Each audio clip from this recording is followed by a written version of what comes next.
یہ انداز بتایا جاتا ہے کہ شاید واقعہ کربلا رونے دھونے کا نام ہے، حالانکہ بات یہ نہیں ہے۔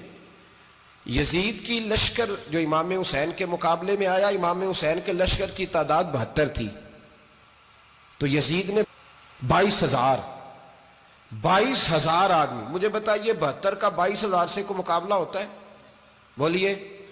عمر بن سعد نے پھر عبید اللہ ابن زیاد کو لکھا کہ 22,000 بندے تھوڑے ہیں، کچھ بندے زیادہ بھیج۔ تو عمر بن سعد کو عبید اللہ ابن زیاد کہنے لگے کہ تو پاگل تو نہیں ہو گیا، 72 کے لشکر کا 22,000 بھیجا، اور کتنا بھیجوں؟ تو اس نے کہا تمہیں یہ نہیں پتا یہ لوگ کون ہیں؟ یہ مولا علی شیر خدا کی اولاد ہے، ان میں ایک ایک شخص ایسا ہے جو 1,000 کے مقابلے میں لڑنا جانتا ہے۔ تو یہاں کمزوری دکھائی جاتی ہے، ہمارے بچے سمجھنے لگے ہیں کہ یہ شاید کوئی ایسی داستان ہے، اور اس طرح کا ماحول ٹی وی پہ میں دیکھ رہا تھا، اس طرح کا ماحول بنایا جاتا ہے جیسے کوئی خوف ہے، یعنی واقع کربلا کوئی ایسا واقعہ جسے دیکھ کے خوف طاری ہو جائے، بچے راتوں کو ڈرے، وہ اکیلے درخت دکھائے جا رہے ہیں اور تیر دکھائے جا رہے ہیں۔ او یار، کیا قوم کی تربیت کر رہے ہیں؟ واقع کربلا حوصلے کا نام ہے، دلیری کا نام ہے۔ سنیں بات اصل میں کیا تھی، بڑے ٹھنڈے دماغ سے میری بات کو سمجھیے گا۔ حضرت مولا علی شیر خدا کے بعد مسلمانوں کے متفقہ امیر بنے تھے حضرت امیر معاویہ۔ انہیں امیر کس نے بنایا تھا؟ امام حسن نے، حضرت علی کے بڑے صاحبزادے۔ حضرت امام حسن نے ان سے صلح کی، انہیں خلافت دی، اور صحیح بخاری میں نبی پاک نے فرمایا تھا میرا بیٹا حسن سردار ہے، جب مسلمانوں کی جماعتوں میں لہو بہہ جائے گا تو حسن ان کی صلح کرا دے گا۔ وہ صلح امام حسن نے کرائی، جناب امیر معاویہ امیر بن گئے۔ حضرت امیر معاویہ رضی اللہ تعالیٰ عنہ بڑا پیار کرتے تھے نبی پاک سے، بڑا احترام کرتے تھے حضور کے خاندان کا۔ ان کی جو اجتہادی خطائیں ہیں وہ اپنی جگہ پہ موجود ہیں، چونکہ امام حسن نے ان سے صلح کر لی، لہذا ہم بھی ان کے بارے میں کوئی جملہ کہنے کے مجاز، ہماری مجبوری امام حسن ہے، اس لیے کہ جسے امام حسن صحیح کہے پھر امام حسن کے ماننے والے کو اسے غلط نہیں کہنا چاہیے۔ حضرت امیر معاویہ رضی اللہ تعالیٰ عنہ کا جب وصال ہوا تو حضرت امام حسن پہلے ہی ان سے وصال کر گئے، آپ کو زہر دے دیا گیا، آپ شہید ہو گئے۔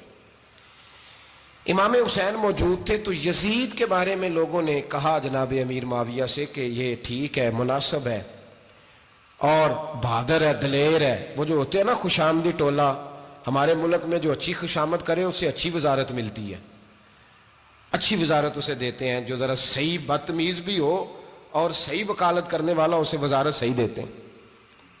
تو حضرت امیر معاویہ کے گرد بھی کچھ ایسے لوگ تھے، انہوں نے آپ سے کہا کہ یزید کو نامزد کر دیں، تو آپ نے یزید کو بلایا، حوالہ مجھ سے دیکھ لیجئے گا، بلا کے فرمایا کہ 3 بندوں کے سامنے اپنی خلافت پیش کرنا، اگر وہ تجھے مان جائیں تو امیر بن جانا، نہ مانے تو چپ کر کے گھر بیٹھ جانا۔ وہ 3 بندے کون ہیں؟ جناب عبداللہ ابن عباس، حضرت عبداللہ بن زبیر، اور امام حسین رضی اللہ تعالیٰ عنہ۔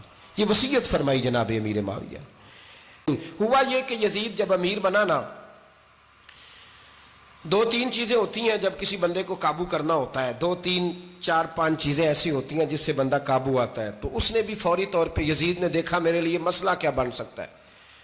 ولید بن عتبہ اس وقت مدینے کا گورنر تھا، یزید نے اس کو خط لکھا کہ امیر عرب کا رواج آج بھی ہے کہ جب تک نئے خلیفہ کی بیعت نہیں ہو جاتی پرانے کے انتقال کی خبر ہی نہیں دیتے، اس کو رکھے رکھتے ہیں، یہ ان کا طریقہ ہے۔ وہ کہتے ہیں کہ ولی عہد اچھی طرح قبضہ کر لے پھر بتائیں گے۔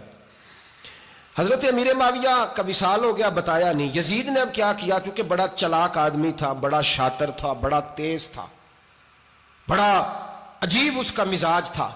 یہ چلاک لوگ زندگی میں ہمیشہ دھوکہ کھاتے ہیں، چلاکیاں انسان کو گراتی ہیں، اور اتنا منہ چھیل جاتا ہے کہ منہ پہچانا ہی نہیں جاتا۔